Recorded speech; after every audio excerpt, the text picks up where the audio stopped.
با عرض سلام و درود به شما بینندگان ارجمند. نشر نوبتی برنامه کریمینالی اخبار وزارت کارهای داخلی رو منظورتون میگردانیم. در استودیو با شما سعیده سفرова. سرخط برنامه چنین است. عاقبت مینوشی، زنی شوهر کش به دست افتاد. حالا بود مست، الان جهازده نمیخیر 5 بار زدم. دزدی نزدیک 200,000 سومانی از منزل استقامتی.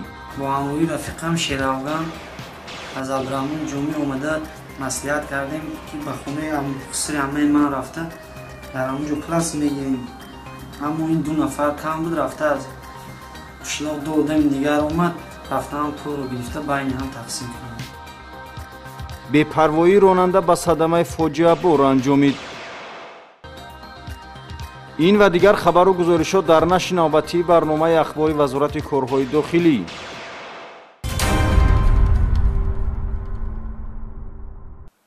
رشک و حسد بیموری در بسیار حالتها باعث سر زدن مناقشه و یا دیگر عملهای جنایتی میگردد. در ناحیه شاه منصور یک نفر با رشک بیموری شوهر خود را با یک بیرحمی مخصوص به قتل رسانید که این عمل ننگینی و از جانب کارمندان مقامات کارهای داخلی آشکار کرده شد. گزارش همکارمان سیراجدین شکوری در این خصوص. صبح سنه 23 اپریل سال جاری به قسم نوباداری شعبه وزارت کارهای داخلی دو در ناحیه شاه منصور شهر دوشنبه اوید به سر زدن جنایت کشتار در کوچه امینجان شکوهی ناحیه مذکور خبری فوری رسید. در حال گروه فوری تفتیشاتی به جای حادثه حاضر گردیده معاین نمودند که جسد بیجان و در خون آغشته مرد در منزل استقامتی اش خوابیده است. نشانه های جسد از آن شهادت میدادند که نفر جنایتکار با یک بیرحمی مخصوص به واسطه کارد او را به قتل رسانیده است. در نتیجه پیشبرد مجموعه چهاربنای اپراتیوی جستجویی معاین کرده شد که این جنایت مدهش را نه شخصی بیگانه بلکه همزیستش شهروند ایشانقلوه مولوده سال تولدش 1982 صادر نموده است. از نشانداد گمانبر شونده شهروند ایشانقلوه مولوده معلوم گردید که او با شوهرش شهروند خیرالدین وگرشک ویلسونوویچ سال تولدش 1963 در این منزل استقامتی مدتی طولانی زندگانی داشته پیوسته به نوشیدن نوشاکی‌های اسپریتی مشغول می‌شدند. از جمله خود همان شب نوشاکی‌های اسپریتی مدهوش کننده را از حد زیاد استعمال نموده در نتیجه بینشان نافهمی لفظی به میان آمده است. در نتیجه گمانبر شونده ایشانقلوه مولوده با کارد آشخانگی یک چند مرتبه به قسمت‌های حیاتاً مهم شوهرش ضربه زده با یک بیرحمی مخصوص همزیستش را به قتل رسانیده است. صادرشوی این کردار جنایتی مدهش از آن شهادت می‌دهد که محض نوشیدن موادهای اسپریتی و کاستگی اخلاق و نبودن معرفت عائله‌داری سببگار سر زدن این حادثه گوش‌نشینی گردید. اکنون گمانبر شونده ایشانقلوه مولوده را می‌باید برای عملهای صادر نموده‌اش در نزد قانون جواب گوید. حیات آسایشته و فضای گشاد را به پشت پنجره و چهاردیواری محبس عوض خواهد کرد. عین زمان نسبتش به ماده 104 کودکس جنایتی جمهوری تاجیکستان یعنی آدمکشی در پروکراتوره ناحیه شاه منصور پرونده جنایتی آغاز گردیده او در حبس پیشکی قرار دارد. دوران جوانی بهترین ایام زندگی انسان هاست، ولی نه همیشه در این سن و سال آدمان علل خصوص جوانان به قدر حیات، شیرینی و لحظه های خوش و زیبای زندگی میرسند. 3 نفر جوان از جانب کارمندان میلیسیا ناحیه کوشانیان برای صادر نمودن جنایت دزدی بازداشت گردیدند. آفاق قادریان در این باره معلومات بیشتر دارد. به شعبه وزارت کارهای داخلی در ناحیه کوشانیان از جانب ولی صادق یک نفر ساکن جماعت شهرک بوستان قلعه ناحیه مذکور عریضه وارد گشت که شخصانی نامعلوم با راهی پنهانی از منزل استقامتیش مبلغ‌های پولی به مقدار 89,000 سومانی و $9,000 ایالات متحده آمریکا را دزدیده از جای حادثه غیب زدند. در رفتی بردن چاره‌های فوری و جستجویی از جانب کارمندان میلیسیا 3 نفر ساکنان جماعت دهاتی زرگری ناحیه کوشانیان همچون گمانبر در دزدی مالکیت شهروند دستگیر کرده شدند. اینها مرادف دولت علی سال تولدش 1994، لطیفوف عبدالله سال تولدش 1993 و قربانوف شرفگان سال تولدش 1992 می باشند. باز یک نفر از گمانبران این جنایت علابردیف ابراهیم سال تولدش 1995 عینی حال در کافت و کاو قرار دارد. گمانبران از فرصتی برایشان مناسب در حالتی نبودن صاحب خانه پولها را تصرف می نمایند. از جای حادثه غیب زده و مبلغ‌های بارای موف به دست آورده را میانی هم تقسیم کردند.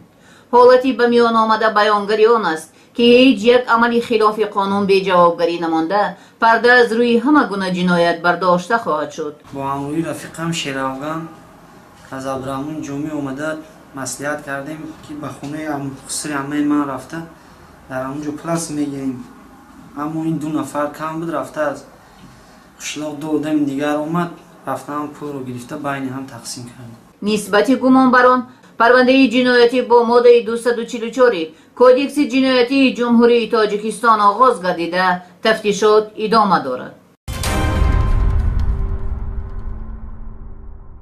در جامعه امروزه هستند افرادی که دست و بازوی کاری و تن و جسم سالم دارند ولی متاسفانه آن را ثمرناک استفاده نبرده دست به دزدی و غارتگری و کسبوری میزنند.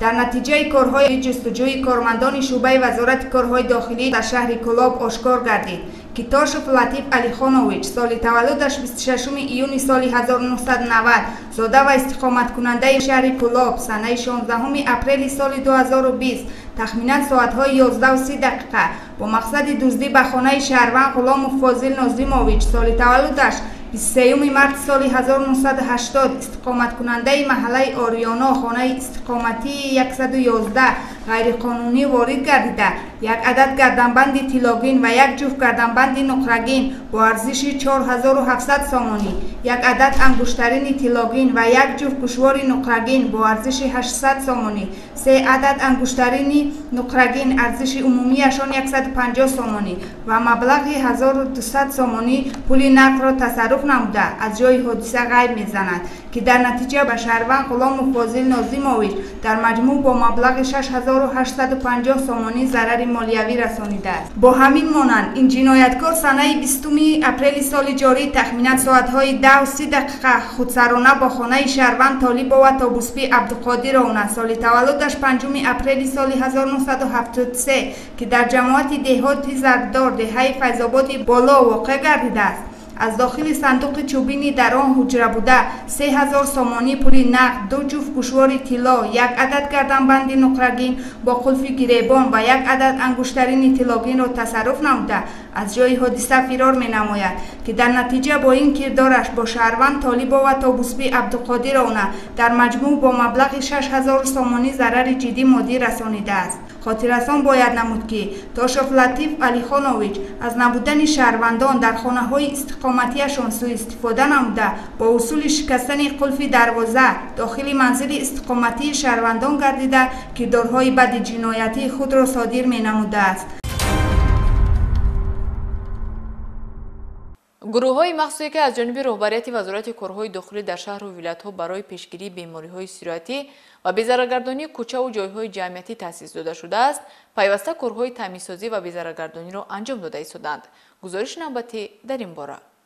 تدبیراندیشی‌های ضد اپیدمیکی جهت پیشگیری پهنشوی بیماری‌های سیرایتی از جانب کارمندان وزارت کارهای داخلی و جزء آن در حدود پایتخت و دیگر شهر و ناحیه‌ها با مرام ادامه دارد. مسئولین وزارت کارهای داخلی در یکجایی با دیگر مقامات‌های دخلدار تمام چاره‌ها را اندیشیده ایستادند تا که شهروندان از ضرر هر گونه بیماری‌های سیرایتی امین باشند. گروه‌های مخصوصی ساختارهای وزارت کارهای داخلی برای بی‌ضررگردانی جای‌های جمعیتی از جمله باغ‌های استراحتی، ایستگاه‌ها، راهرو و گلگشت‌ها همه روزه سفربر می‌گردند. مسئولین شعبه مخصوصی نظارت کرانتینی میلیسیا در یکجایگی با کارمندان سرریاست خدمات دولتی آتش نشانی وزارت کارهای داخلی، واحدهای تعینات مخصوصی میلیسیا، ریاست اکولوژی و سیاحی فعالیت خدمتی خود را در 3 بست براه مانده شب گذشته در حدود خیابان رودکی، اسماعیل سامانی، کوچه‌های نخیمووا، سعدی شیرازی، محله‌های خوجندی، گیپرزین و زرافشان با ماشین‌های مخصوص و دستگاه‌های مواد پوشانده کیمیایی،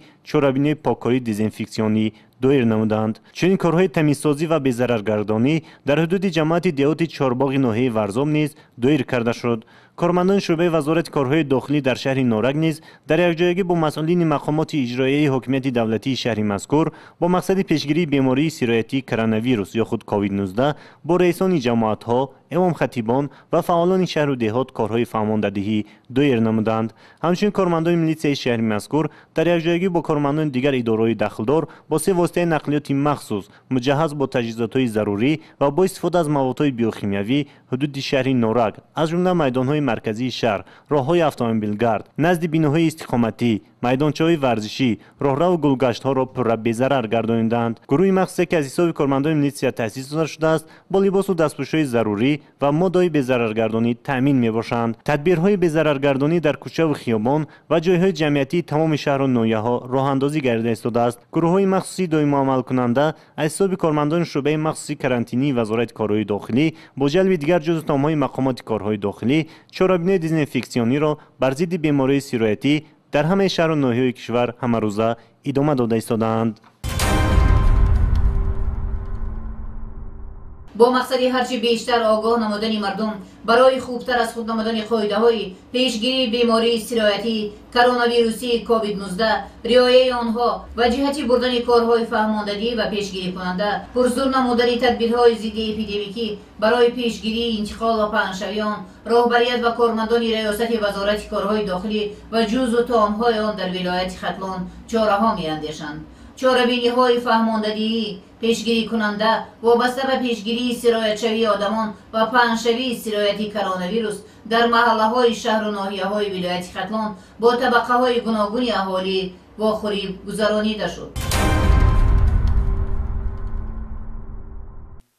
бинандагони гиромӣ, расми нафаронере ки ҳоло дар навор мебинед бо сабабҳои номаълум бедарак гашта дар ҷустуҷӯй қарор доранд. агар нисбати тақдири онҳо ягон маълумоте дошта бошед ба рақамҳои дар навор буда занг занед.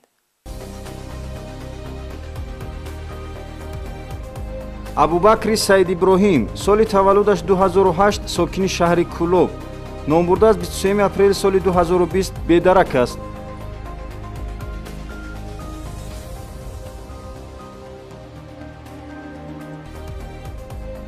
беҳрӯз сафаров соли таваллудаш 2000 истиқоматкунандаи ноҳияи хуросон, номбурда аз санаи 17 январи соли равон аз хона баромада то ҳол бедарак аст.